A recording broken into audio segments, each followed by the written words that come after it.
तो William Adam कह रहा है कि भारत के गुरुकुल सिर्फ शिक्षा का केंद्र या विद्या का केंद्र ही नहीं है, ये गुरुकुल अपने विद्यार्थी और अध्यापकों के साथ मिलकर समाज के इतने बड़े काम कर रहे हैं जो वर्षों वर्षों तक भारत के लोगों के उपयोग में आने वाले हैं। तो इस तरह की थी हमारी शिक्षा व्यवस्था। अब क्या हुआ, इस शिक्षा व्यवस्था को जब मैकॉले ने पूरे ठीक से डिस्क्राइब किया लंदन में, तो लंदन में ब्रिटिश पार्लियामेंट के सभी सांसदों ने कहा कि अगर ऐसी शिक्षा व्यवस्था भारत में है तो भारत तो बहुत समृद्धशाली है, पैसे वाला है, ये हमें समझ में आता है। कई गुरुकुलों का उसने वर्णन किया है जो कृषि विज्ञान सिखाते हैं, कृषि शास्त्र सिखाते हैं। तमिलनाडु के कई गुरुकुलों का जिक्र है जिसमें कृषि विज्ञान ऐसा सिखाया जाता है जहां 1 एकड़ में 56 क्विंटल चावल पैदा होता है, उसकी विद्या वो सीखते हैं वहां पर। आज भारत में जितने भी एग्रीकल्चरल यूनिवर्सिटीज है ना, वो 1 एकड़ में 30 क्विंटल से ज्यादा धान कभी पैदा करके दे नहीं पाए, लेकिन 1835 में विलियम एडम कह रहा है कि 1 एकड़ में 56 क्विंटल धान पैदा करना तो सामान्य बात है, और ऐसी शिक्षा देने वाले, विद्या देने वाले सैकड़ों गुरुकुल भारत में। तो कुछ कृषि सिखाते हैं, कुछ मेटलर्जी सिखाते हैं, कुछ कंस्ट्रक्शन इंजीनियरिंग में सिखाते हैं, कुछ और कुछ सिखाते होंगे, ऐसे 18-20 विषयों के सारे ये गुरुकुल हैं। तो वो कह रहा है कि भारत सुखी है, समृद्धशाली है, वो इन गुरुकुलों के कारण। तो वो कह रहा है कि अब भारत को अगर गुलाम बनाना है तो इस शिक्षा व्यवस्था को जब तक हम तोड़ेंगे नहीं तब तक भारत गुलाम बनता नहीं।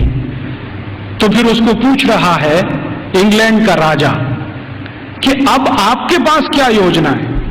तो कह रहा है कि मेरे पास एक योजना है कि हमारी जो सरकार भारत में चल रही है उसको आदेश दिया जाए कि भारत के ये जो गुरुकुल हैं, इंडिजिनस एजुकेशन सिस्टम वो कहते हैं इसको, भारत का स्थानीय शिक्षा तंत्र। तो कह रहे हैं जो इंडियन एजुकेशन सिस्टम है या इंडिजिनस एजुकेशन सिस्टम है, इसको कानून बनाकर हम गैर कानूनी घोषित कर देंगे, इलीगल, कि ये सब कुछ अवैधानिक है, गैर कानूनी। उसके लिए कानून बना देंगे लंदन में, यहां से वो चला जाएगा भारत में, उसको लागू करा देंगे। थोड़े दिन में ये सब गुरुकुल बंद हो जाएंगे, क्योंकि हमारे पास जब कानून आ जाएगा तो कानून के डंडे से हम इनको बंद करा देंगे कि ये इलीगल है, बंद करो। नहीं बंद करेंगे तो दंड देंगे उनको, थोड़े दिन में दंड देते देते अपने आप बंद हो जाएंगे। तब अंग्रेजों की संसद में एक कानून बनाया जिसका नाम है इंडियन एजुकेशन एक्ट, और वो पारित हुआ, बाद में भारत की संसद में पारित हुआ और उसको लागू किया गया। तो उसमें तय ये किया गया कि जितने भी गुरुकुलों में संस्कृत माध्यम से विद्या सिखाई जाती है वो सब गैर कानूनी। फिर कहा गया कि जितने भी गुरुकुलों में स्थानीय भाषाओं की मदद से, जैसे तेलुगु, तमिल, कन्नड़, मलयालम, मराठी, गुजराती, इनके माध्यम से विद्या दी जाती है, वो भी गैर कानूनी। तो कानूनी क्या? कानूनी वो जहां अंग्रेजी के माध्यम से शिक्षा दी जाती है वो कानूनी। तो मैकॉले ने क्या किया, ये कानून लागू करा के फिर भारत के गुरुकुलों पर डंडा चलाया, बुलडोजर चलवाए, एक एक करके उनका नाश किया। जहां गुरुकुल बंद नहीं हो पाए वहां के अध्यापकों को जेल में डाल दिया, विद्यार्थियों को जेल में डाल दिया।